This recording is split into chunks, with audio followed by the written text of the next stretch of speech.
Hi, bitch besties. It's your main bitch, Melli. Thank you so much for tuning in and welcome to another episode of the Judgy Bitch Pod. Hi, Paige. Welcome to another episode of the Judgy Bitch Pod. Hi, thanks for having me. I'm so excited to have you on. But before we jump into the episode, I need to let the Judgy Bitch flag fly for a moment. Do it, girlfriend. In case anybody's watching and wondering, I don't know if you can see it. I have a tiny little bruise under my eye here. And it's not Peanut attacking me in my sleep and trying to murder me. I promise that's not where it comes from. I had a Botox appointment yesterday. And I guess from the Botox, needles or whatever, I bruised up a little bit. And normally they give you this ice thing to ice it down so that doesn't happen. And I did that yesterday too, but probably not on the correct spot. So I had a little bruise there. I can always blame Peanut if anybody asks, but just so you know, it wasn't him. It was the Botox appointment. I've never had it. I want to get it done, but I'm a little nervous. How does it, does it actually hurt? I mean, it's a needle poking into your skin, right? I would lie Yeah. if I said it doesn't hurt, but it's also not like you're gonna cry. I don't have any tattoos, but I imagine a tattoo appointment hurts more than this little tiny Botox needle. Yeah. I had my eyebrows microbladed, and so many people are like, oh, it wasn't that bad. It's like a tattoo. I have a little tattoo on my wrist, so that Yeah, was nothing. So I don't really have anything to compare it to.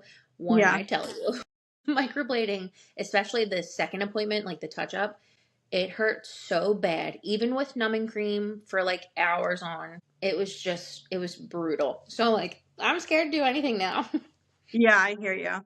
I can tell. I mean, around, especially under your eyes, it's very sensitive, thin Yeah. skin, right? But it's just a little poke, and then you're done with it. Like it goes so fast, Yeah. it doesn't really hurt.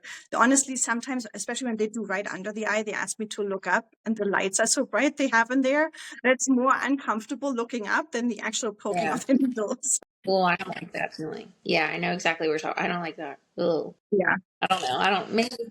Maybe. yeah, but it goes so quickly, and they give you this cooling pad, and if you cool really nicely, you barely even feel it. But yesterday I guess I missed a spot. Well, it looks good. Well, I have a lot of makeup on, and trust me, when we post promotional clips of this on TikTok, there's going to be heavy filters on it. Just a heads up. Cover mine too, and I don't even have Botox. You look great. No worries. You look great. But since I'm on the bitchy side of things, let me bitch some more. I'm sorry. It's Friday the 13th. Happy Galentine's Day, by the way. Yeah. I know the episode's not going to come out for a couple of weeks probably, but still, it's Friday 13th. And all week, I've been struggling with the software I'm using to edit my episode. And the same software helps me to publish it to all the platforms. And I recorded an episode that I wanted to publish for next Tuesday because I'm talking about Summer House from Bravo, the current episode I just watched. I had so many opinions on. I wanted to do the episode for next week. For the life of me, I can't publish that freaking episode. The software is bugging. I cannot export the files. It's driving me crazy. I contacted the support for another episode I had the same issue with on Monday. As I said, it's Friday today and they still haven't resolved this. So I got to call them out. Riverside.fm, editing software for podcasts. You're driving me crazy. If you don't fix this shit, I'm going to take my business elsewhere because I pay a lot of money for that. I actually really like it. It's very user friendly for me who don't know what I'm doing actually. I really like the software, but if it's not doing what it's supposed to be doing and I pay so much money for it, that's when the judgy bitch comes out and I'm not happy. Yeah. Yeah. I mean, this happened to us, what, 2 episodes ago, where it didn't save the recording. Yeah. Yeah. Exactly. I keep having issues. What happened was you and I recorded the episode, both of us on video. And when I Hmm. went in a couple days later to edit the episode, your video, your whole track was completely missing. It was just me talking to myself. I couldn't even hear your answers or anything. I'm like, what the Yeah. heck? And especially Yeah, for the amount of money that you pay, that's, it's shitty. it's That shitty. is Yeah, really. that shouldn't happen. And I understand. I think they're working on the platform to add more AI features to it. And I understand they're working on it and there might be bugs in it. I'm very understandable for everything. But as I said, it's been 5 days and I still haven't been able to publish my episode for Tuesday. It's Friday. It's a long weekend. Monday's a holiday. Those bitches better work over the weekend so I get my episode out on Tuesday. Otherwise, I'm going to be really bitchy. They're going to Yeah. be a strongly worded email from me. Be sure to use AI when you're writing it. Yes. Although sometimes I feel bad with the AI. I use AI heavily. I'm going to admit it, but I feel bad that it uses so much water and it's really not good for the environment. I know it's really not. And my sister will kill me if she heard me say that I use it. But I don't use it nearly as much as everyone else does. But my company is now starting to use it more. And I'm like, ugh, they're really pushing it. I'm like, but what about the environment? Sad, but also very Yeah, helpful. I know. It is very helpful. And I have one more topic I want to touch on with you before we jump into the actual topic of the episode today, because this has been on my mind and I've been going down the rabbit hole of the Idaho 4 case again, because they just released the autopsy files and a lot of pictures. And again, mistakes were made. There were pictures released where you could see the victims and they were taken down again and, blacked out and then uploaded again. A lot of people take the time and read the entire files and look at the pictures, and then they go online and give their suspicions and their opinions, and they think they know what happened. And then there's those people that create fake audio files of a ring camera from apparently 2 a.m. where you hear people fighting, and it has been absolutely debunked. This is not a true audio file.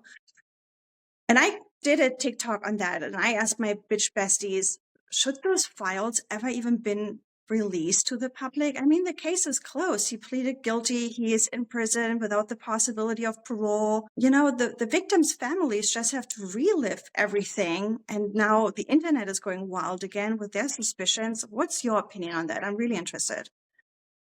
I go back and forth.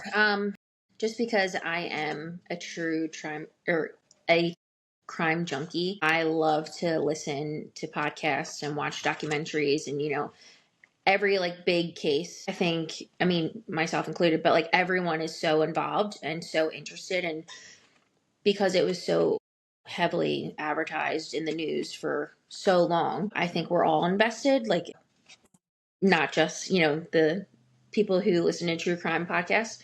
Um, I think with the way that the case was handled and how quickly he took a plea deal, and the whole from start to finish was kind of sketchy. And then you have the people on TikTok who create like all these different scenarios and think that they're solving the crime. But yeah, I don't know. I think it's beneficial in the sense, like, for everyone that has questions, their questions will be answered. But again, you have to go back and think, like, if this were my family member, would I want their most vulnerable situation to be advertised? Which I Yeah. wouldn't, but I don't know. It's very hard. There's certain things I feel like should be left private as respect for victims and their families. But selfishly, I'm like, I need to know those details. But like, honestly, do we really need to know them? I don't know. Yeah, I go back and I forth. I agree. don't. I agree with you. And I said in my TikTok that I also feel guilty of what I'm judging other people of doing, because we do episodes on true crime. We talk about these cases and everything. And, but I agree with you. I think there should be a level of privacy for the victims and their families, and maybe not everything should be released. Yeah, I agree. Yeah. And that leads me into the disclaimer that you and I, as you said, we're just crime junkies. We don't know shit. We are not lawyers. We are not from the industry, so to speak. We're not professionals. We just give our opinions. And with that being said, I want to end the judgy bitch part on a positive note, because we have huge news to share with the judgy bitches. And the news is, Paige, drumroll. We're going to make this an official segment, and Paige is going to come on regularly. Well, not in a regular cadence, whenever we find time to record and have a Yeah, good I know. case to discuss. But we try to do it on a regular basis, and we even gave it a name. And ChatGPT AI helped us finding the name, and I love it so much. And it's called On the Page of Crime. So exciting. Thank you. I I'm so appreciate it. excited about this. I appreciate you doing this with me. I love this so much. I value your takes on the true crime cases. I know you have a background, you studied criminology, so that's why it's just valuable input. Yeah, I mean, I always say, I'm like, yeah, I have a criminology degree, but C's and D's do get degrees. So I just want to put that out there.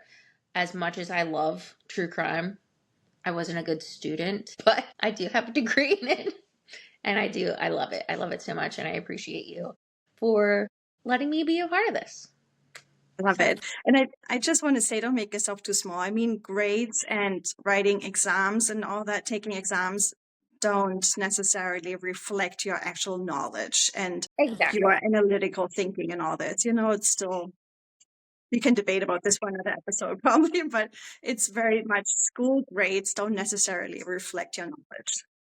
I was also a young 20 something, going out and partying, not putting school first. I kind of wish I waited to go to school because now I'm like, I would have taken it so much more serious. Yeah. I should have taken it serious because I'm paying for it now. Thank you, student loans. But I mean, I've always been interested in true crime. I listen to true crime podcasts and documentaries. Like I follow up on cases all the time. Right now I'm following the reporter's mom who's missing. Like that case is just bizarre. Yeah, So I know. yeah, I'm following that too, and it's just heartbreaking. I hope by the time this podcast comes out, this is resolved, this case, and I she comes back hopefully alive. I Probably not. know. I have a feeling that she's not alive anymore, but I I'm know. praying. It's very heartbreaking and yeah, I agree. Hopefully they solve it soon. Yeah, I agree. All right, jumping into this week's episode. This is a very personal episode for me. This is probably one of the main reasons why I like true crime so much, is because I lived through true crime myself. And in this episode, I want to share what happened to me almost 30 years ago when I was 12 or 13 years old. And because it's such a personal story, I let Paige guide us through that a little bit and help me and moderate a little bit. I do want to put out another disclaimer. My face has a life on its own. And sometimes in very serious situation, my face decides to smile. I don't know why that is. I cannot suppress that. Please know that my face does not necessarily reflect how I feel on the inside. I just want to put that out there. A lot of people are like that. I also do that too. It's more like your coping mechanism. So I don't think anyone would judge you for that. Oh, well, it's a judgy bitch pod, and I invite It everybody to is. I judge. know. So, I was just going to say that, but yeah. Yeah, but as I said, it's a very personal story. It's a true crime story that happened to my family and me almost 30 years ago when I was 12 or 13 years old. Only my closest friends really know about this. I've never really spoken publicly about it. I've never addressed it on this podcast. So this is the first time I'm speaking about it. I asked my mom if she's okay with me sharing that story. And I was very surprised by her response, which was, of course, that's your experience. You lived through this. You should share this if you feel like you want to share it. I really appreciated that response. So yeah, let's get started on this one. well, I just want to start off by saying, like, thank you so much for sharing your story. And like you said, like, your mom did give you permission, but again, it's also your story as well, like your experience. So I just wanted to thank you for sharing your story and for letting me be a part of it and to get you through this. Thank you so much. I'm shaking now. I'm glad you're with me. I'll be shaking still. I'm sorry, my cat's here. I'm I trying to love the hurry up cat and move my cameo. face. Okay. Sorry. Had to like break the ice a bit, you know? Love it. Okay. So we're going to start off by you letting us know when this happened, how old you were, and and where this took place. So this happened 30 years ago, pretty much 30 years ago. I think it was 1995 or 1996. I can't really remember. So I was 12 or 13 years old. This happened in Germany. I'm born and raised in Berlin, but my family had a weekend property in the suburbs of Berlin in a little village, not a big population there. And we just had like big yard with a 1-bedroom bungalow on it. We did have a living room and a bathroom, but we shared 1 bedroom. We had bunk beds literally in this 1 bedroom. And my sister, who's 2 years older than me, and my parents, we shared that bedroom.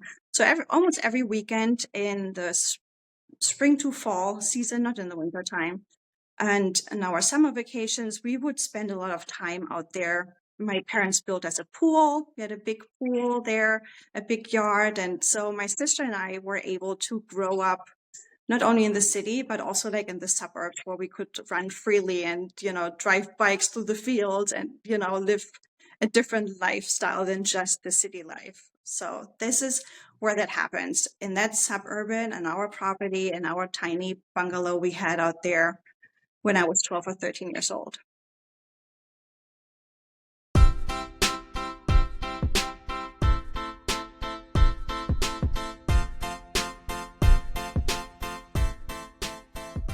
Okay.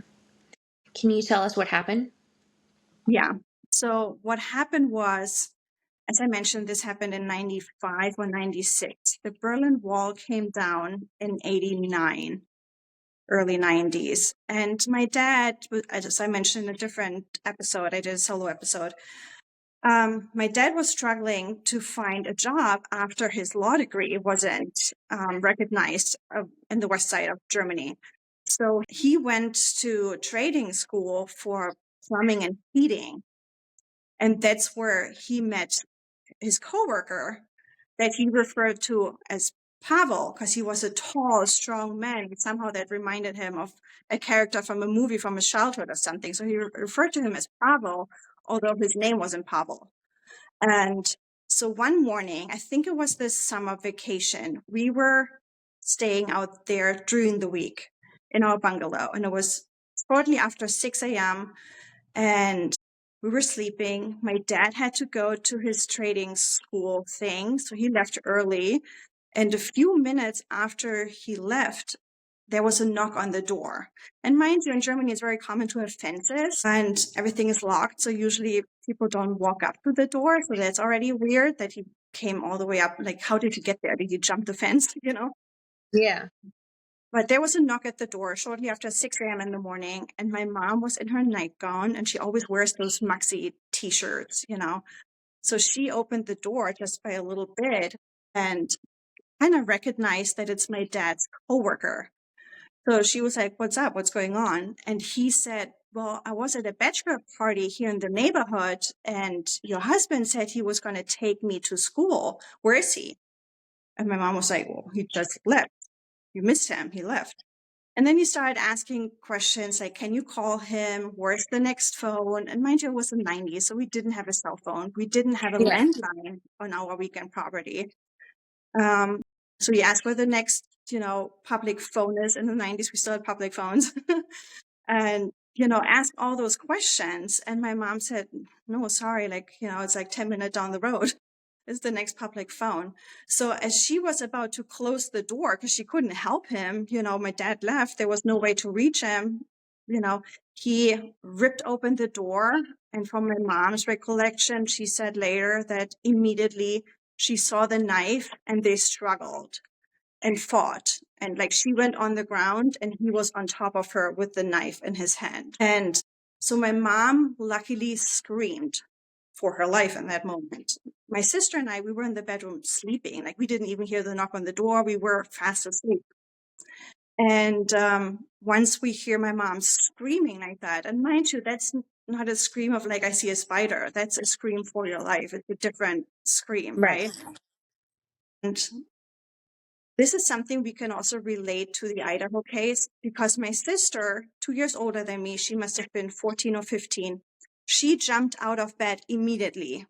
I was pinned to my bed. I couldn't move. I was just woken up from this terrifying scream, right? I was terrified. I was in shock. I just couldn't move. I couldn't think straight. I couldn't realize in that moment what's going on. I had felt like forever that I'm sitting in my bed and not being able to move. And although it felt forever, it also felt at the same time like the time is going on slow motion. So I can't even tell you how long I was in my bed for. I don't know. I later learned that because my sister jumped out right away, he was still struggling with my mom, that he had knocked my sister out. Like he beat her with his fist in the face, which a 15-year-old girl and a strong, tall man knocked my sister completely out. She was unconscious. She was laying somewhere there unconscious. So, and then what fell to me hours later, but must have been seconds later, probably, I finally get out of bed and go into the hallway and see this man running away. And I realized something happened. I had no clue what was going on. As I said, my brain just wasn't working, but I knew something was off and I need to memorize what this person looks like. So I follow him out onto the patio as I see him running through our yard, front yard, which was a big garden. So he ran quite for a few seconds until I couldn't see him anymore. And while he was running, my mind was like, you have to memorize what he looks like. So I kept going up and down on him as I watched him run away. And I was like, silver jacket, blue jeans, white sneakers, silver jacket, blue jeans, white, like up and down. And as I'm telling you this, I see this picture engraved in my mind. I see that in front. It's like a movie playing in my mind right now. Yeah. So as soon as he left, I knew something was wrong. So I turned around, not towards going back inside. I went towards the other side of the garden, towards the fence, towards my neighbors.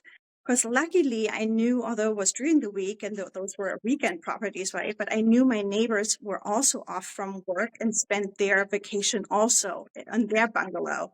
So I went to the fence at 6 a.m. in the morning, or 6:10 or whatever time it was, and I screamed for my neighbors. I called them by their names and woke them up. And I don't know for how long I was screaming. I did not have any sense of time anymore, but I was screaming for them. They woke up, they came out. They was like, Melli, what's wrong? I think they could tell from the voice also that something was wrong. And I'm like, I don't know, you have to come. And as I mentioned, everything is fenced in Germany, so they had to walk around, to come to our Yeah. property. So it took a few, or maybe a minute or so, for them to come over. So once they said they're going to come, I turned around and I was going to go back into our bungalow as my mom comes walking towards me. And she was holding her t-shirt, her sleep t-shirt, crinkled up like this between her breasts and was holding it like this. Oh And I my. said, are you okay? And in that moment, she lifts the t-shirt up and I see a cut between her breasts. It wasn't bleeding heavily. It didn't look like an open flesh wound or anything. In my memory, it looked like a big scratch.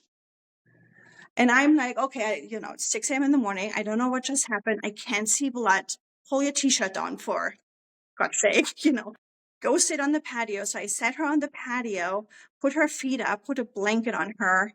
It was freezing cold at 6 a.m. in the morning. Not freezing cold, it's summertime, but it was chilly. Yeah, chilly. And that's how my brain worked. Instead of putting her inside where it's warm, I put her on the patio with a blanket.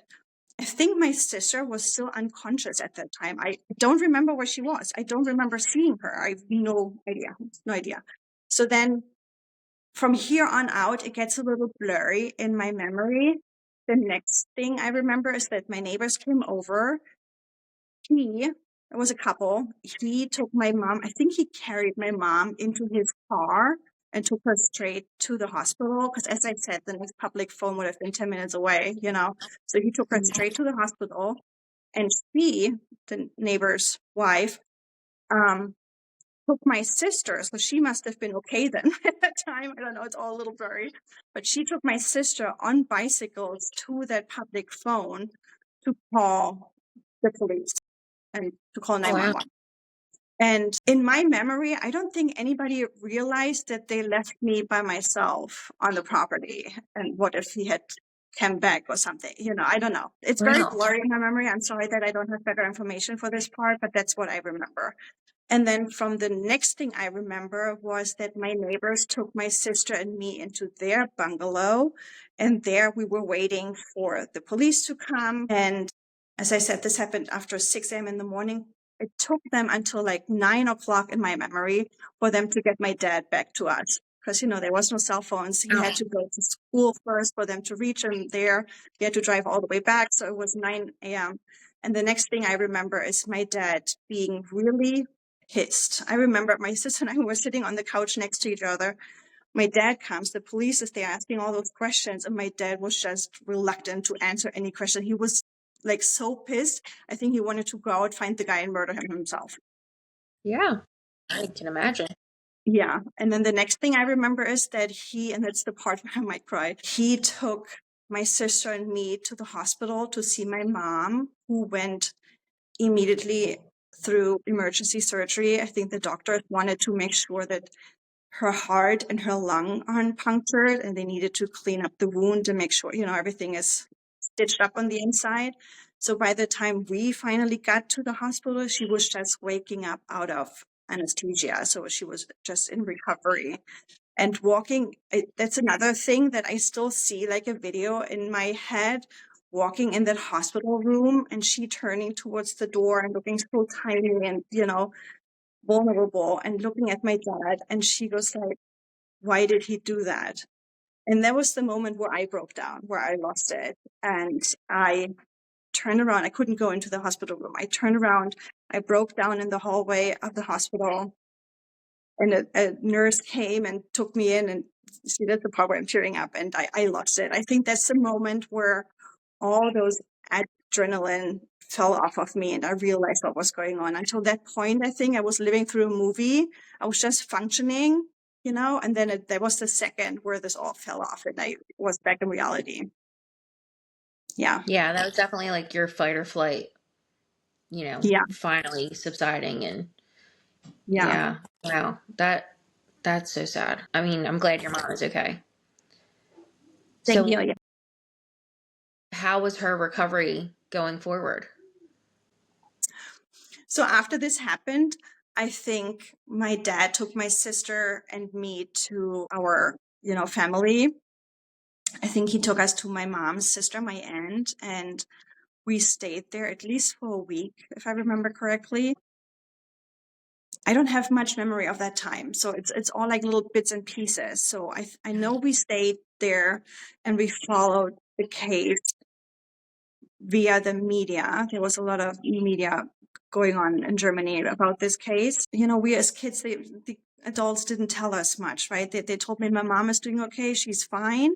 And then I remember we came back home and my mom was back home and they took us to like family counseling. And we were teenagers or pre-teenagers, right? So I remember my sister and me sitting in counseling and rolling our eyes. We're like, what are we doing here? Why are we here? We don't Yeah, want to be here. We're good. We're cool. Everything is right. fine. Kind of like, brushing it off a little bit like this. For my mom, recovery looked completely different. I remember her telling us, and even in the years later, when I was an adult already and we talk about this, she told me that she needed to learn how to scream again. There was such a blockage that she couldn't scream. She almost needed to learn to talk almost, 'cause, like the fear just caused this blockage in her.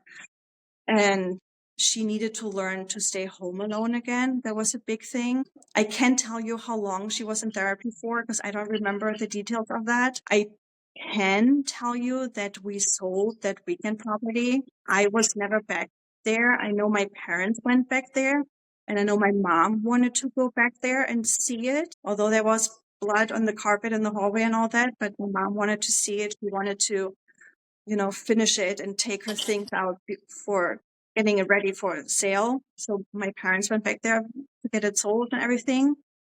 After that happened, we moved out. I think it was a couple of years later, though, a few years later, even.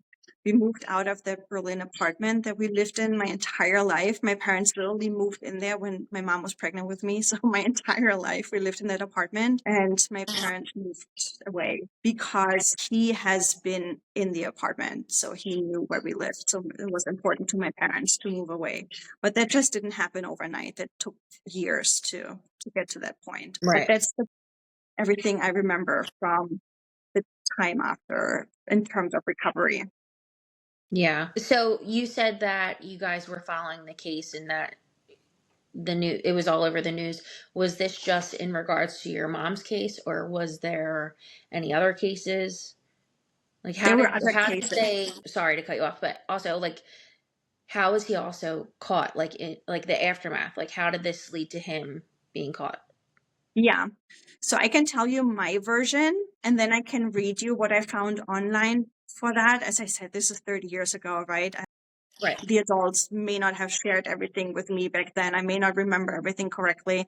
But my version from what I remember is that the media was so interested in this case because apparently he was a serial killer. I remember there were reports that he had murdered several prostitutes or sex workers in Berlin. And I think at least one. This is my knowledge. I think he murdered one sex worker in Berlin. He tried to pull another one in his car. Then he came to my mom, and then from there he drove down to Dresden. It's another city in Germany, 2 hours south of Berlin, where he murdered another sex worker in the hospital. And there were rumors that he tied them to the bed and murdered them and then had sex with them. I don't know if that's true or not. And from there, he went further south. And back in the 90s, you still needed a passport within Europe. Now all the borders are open, but back then you still had border control and needed to show your passport. And apparently he tried to cross into Austria with a white bloody t-shirt on and a summer hat, like, one of those hats, weird hats. And the border patrol was suspicious and took him into custody, and that's how they caught him. That's my version from what I remember and know. And also, because the media had such big interest in this case, there is not many serial killers in Germany. That doesn't happen a whole lot. So of course, it's a huge spectacle in Germany. And I remember after the summer holidays were over this year and we had to go back to school, a lot of my friends were like, Melli, what happened? Like, I remember my very best friend, my childhood best friend, for years, my best friend, she lived in the same apartment complex like I did. She lived 3 floors above us, which is hilarious. That, we lived in the same building. And she told us that the media would ring all the neighbors' doorbells and asked everybody for pictures of my mom, interviewed them and tried to get information, and nobody would really talk to the press. So that's what I remember. Yeah. Wow. So was he caught after your mom's attack, or was there another victim afterwards? After your mom? Yeah, after my mom, there was another victim from what I know, was the Dresden case where he murdered the sex worker, and there may have been other cases. I'm not sure. That's the one that I know. And as I said, I can read this, what I found online if you want. Yeah, you're gonna have to because I can't pronounce anything. Yeah, that's fine. And this was all news to me when I prepared for this episode and I tried to Google and find out more information. Everything I'm going to read now is all news to me. I've never Googled that case before in my life. It was always something that we do talk about occasionally with my mom, but it's not like something, I don't know. I can't explain it. Yeah. Yeah, I think it's, traumatizing to relive it. So I can imagine, Yeah. that's very, like, not something that you guys talk about or, like, Yeah. search and stuff. Yeah. With my mom, I talk about it because she still has a huge scar and the scar is very ugly and it bothers her. And I think she, over the years, she may have gotten like a cosmetical, whatever, surgery or laser or whatever to help pretty it up a little bit. But the scar's there, you can't remove it. And it's huge, it's thick, it's, ugly. So, yeah, because of that, we do talk occasionally about it. Yeah, but we never sit down and Google anything. So, this was all news to me. All right, let me read this. So, this is Berlin in July 1996. Anna, I can't pronounce her last name either, Molnarova, was 16 years old, originally from Slovakia. Let me actually put my glasses on so I can see better. At the time of her death, she was working as a street-based sex worker in Berlin's Kurfürstenstraße, an area known in the 90s for prostitution. Her body was discovered in Lützowstraße in a narrow passageway leading toward Polstraße, whatever. She had suffered 9 stab wounds to the chest. 9. According to reports, the killing may have occurred after she resisted sexual bondage or restraint sometimes described in records as so-called bondage games. Investigators also found documents on her body that did not belong to her, raising questions about prior contact with others before her death. So, suspect and alleged pattern. Investigative reports identified Torsten Ingo Schmelz, age 33, the suspect in Anna Molnarova's murder. Authorities believe this was not an isolated crime. The Dresden hotel killing, the one that I remember too, that happened after my mom. So I found about this one. During police interrogation, Schmelz reportedly confessed to another killing that occurred just 2 days later on July 27, 1996. So this was 96. So I was 13. According to this confession, the victim was a 20-year-old Slovak sex worker known as Susie Z. The crime allegedly took place at the Hotel Königstein in Dresden. She was reportedly tied to a bed before being killed. So see, that's exactly what I remembered. Yeah. And then there's an earlier unsolved case under review. Criminal investigators in Chemnitz, which is near Dresden, also examined whether Schmelz could be responsible for the death of Andrea D., 22 years old, from Krimitschau. In December 1995, she was reportedly suffocated with a gag and thrown from a regional train. At that time, authorities publicly stated they were reviewing the case for possible connection. I couldn't find any follow-up on that. This is 30 years ago. There wasn't much to find on the internet. Right. Okay, so the psychological profile presented in court. I wasn't allowed to go to court, by the way. My parents went and they told us a little bit of what they learned in court, but they did not want my sister and me to live through this, so we weren't allowed to go. Court records and prosecutors described a long-standing pattern of violence against women. According to the prosecution, Schmelz had rape fantasies dating back to adolescence. His actions were driven by sadistic motives. He reportedly derived sexual gratification from causing pain. A court-appointed psychiatrist expert testified that Schmelz did not suffer from a diagnosable mental illness. He did not suffer from mental illness. No severe personality disorder was found that would diminish criminal responsibility. That's crazy, right? Criminal history prior to the murders. His violent behavior reportedly began early at 16 years old. He allegedly attempted to rape a teacher at 16 years old. Jesus. 1987, he was convicted in Potsdam, which is near Berlin, of attempted murder and rape. He received a sentence of 13 years in prison. This is actually something I remember my parents told us from trial, that they learned in trial. Apparently, he, in the 80s, on the east side of Germany, the communist side of Germany, there was a very low crime rate. So people wouldn't even lock their doors. You would leave your doors open at all times. So apparently he took advantage of that and just walked into his neighbor's apartment while they were taking a nap. Apparently it was a husband and a wife. And so he tried to murder him and rape the wife. And that was the reason why in the 80s he was in prison. And when he was released, as attempt to re-socialize him and reintegrate him into society, they put him in that training school where he met my father. So he was there as a rehabilitation program, and my dad was there to find a new job after the Berlin Wall came down. That's how they met. That's the connection. Wow. Yeah. Now, did you know him before? I know you said that your mom kind of recognized him when she opened the door. Did you and your sister ever meet him? I do not remember that. I know my mom said he was in our apartment. My dad, they became friends in that trading Yeah. school. And my dad brought him apparently to our apartment for like a quick second. He probably came and picked up my dad and just came in to say hi. So I may have met Yeah. him at that time. I don't remember that. But my mom also told us that he was on the weekend property before to help my dad with whatever they were building or working on, so he knew both places before this happened. That's what I know. Wow. Yeah. hmm And then, so this was in 87. He received 13 years of prison, and he, despite the severity of his earlier crimes, he was released early in 1995 for good behavior. The Crazy. court, yeah, so early 95, he was released. He went to this training school with my dad, and then the murders and the attempted murder of my mom took place in summer 96.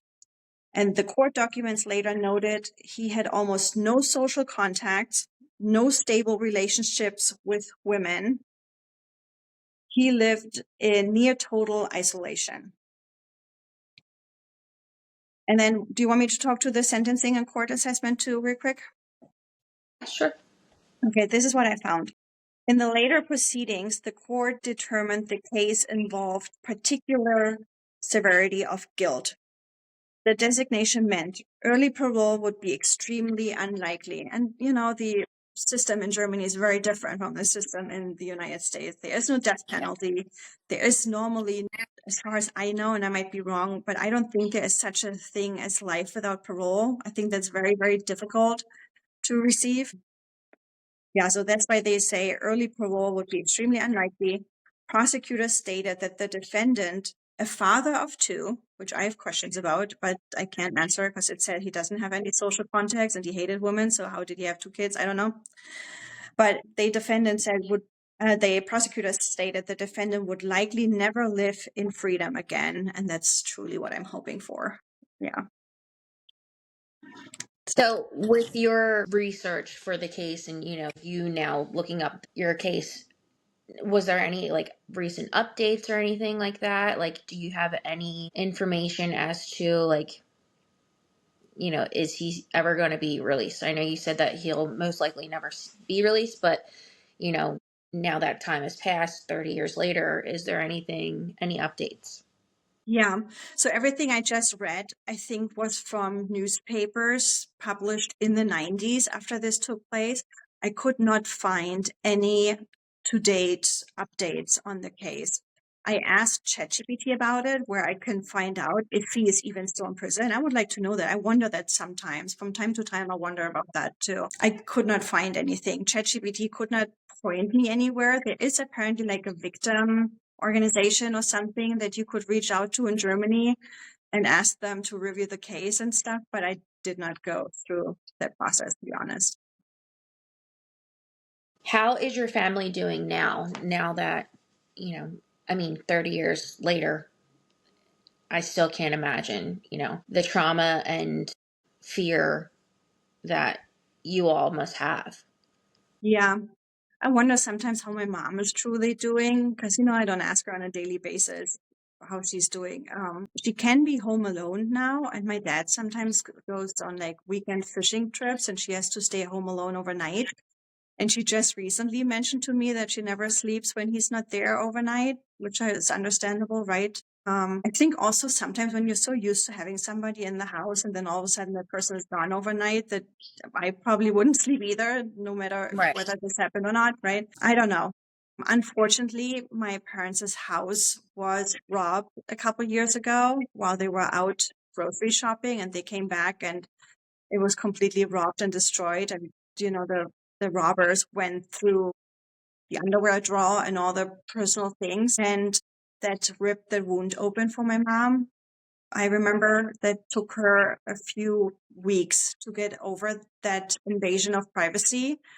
Yeah, I think you will never fully recover from that. There's a healing process a little bit. I talked in therapy about this case, obviously, and my therapist did this exercise with me where close your eyes and you meditate and all this, and then she walks you. It's almost like hypnosis a little bit. She walks you in very picturesque language into the woods, and then at the crossing in the woods, you meet whoever you feel you need to talk to from your past. So I brought that case up in that moment.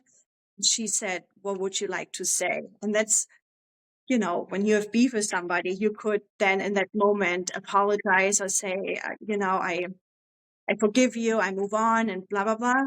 But when I brought up that case, I just said, I hope you rot in hell. Like, seriously, I cannot forgive. I know there's people, victims' families, such out there that forgive the perpetrator of their loved ones. I honestly cannot. I mean, he almost took my mom from me. And it's weird to say, and we never talk about this in the family, but I saved my mom's and my sister's life. Mhm. And, You did. you know, if I hadn't been in the house, God knows what would have happened to my mom and my sister. You know, he was so tall and so strong and musculous. He could have easily taken both on, you know. So, You too. Like you're all lucky to be alive. yeah, It's a good thing yeah, that you were there, but yeah, it's scary to, have that thought because it's like, oh my gosh, like this could have been me. I could have been one of those victims, but you weren't. And yeah, thankfully you saved your mom's life. She's yeah. lucky to have it. Yeah, thank you. And it's funny, I never think about it that he could have done that to me. I never like look from that perspective. Of course, it's a very good thought, right? But I just don't allow it. Maybe that's more a thing. I more than gravitate towards humor, and I say, see, that's how scary I look in the morning that I even, managed to make a serial killer run from me because I look so scary in the morning. I mean, it's also Wow. 30 years ago, right? It's a long, long time ago. I was so young. I only remember bits and pieces of this. So, of course, I can laugh a little bit, make a little jokes and cope in a humor fashion about it. But that doesn't mean that I will ever forgive him. And I hope, he has the most terrifying life in prison. And I hope he never gets out. And I hope he will rot in hell for eternity after his life. Yeah. Yeah, understandably so. I agree. How has this affected you? I know we just briefly talked about it a little bit, but how has this affected you in your adult life now? I forget, how old was your mom when this happened? There was 96. My mom must have been 40. Okay, so like roughly the same age as when your mom was attacked. How does this affect you, and like does this make you questionable about like your surroundings at all times? Like, how does this affect you? 42, actually. I'm making my mom younger than she is, but whatever. It Still does. thank you. I, you know, it's hard to say how it affects me because I don't know the other side. If that never happened, how I would be without that, right? But I can tell you, I think I'm interested in true crime stories because of that case. And I get a weird satisfaction is a strong word. I don't mean it as strong, but I get a weird feeling of satisfaction out of it when cases are solved and people are held accountable and just justice for the victims. And I wonder if that's because of what I've been through. I'm so glad they found him and he's being punished for it. I am a chicken. I'm scared of everything. I'm especially scared in the dark. I cannot watch any horror movies whatsoever. And I wonder if that has to do with that, if that somehow, I mean, I was 12, 13 years old, maybe that really influenced my being at that age because that happened. So Yeah. I wonder if that has to do with that. Yeah. Yeah, I'm sure it does.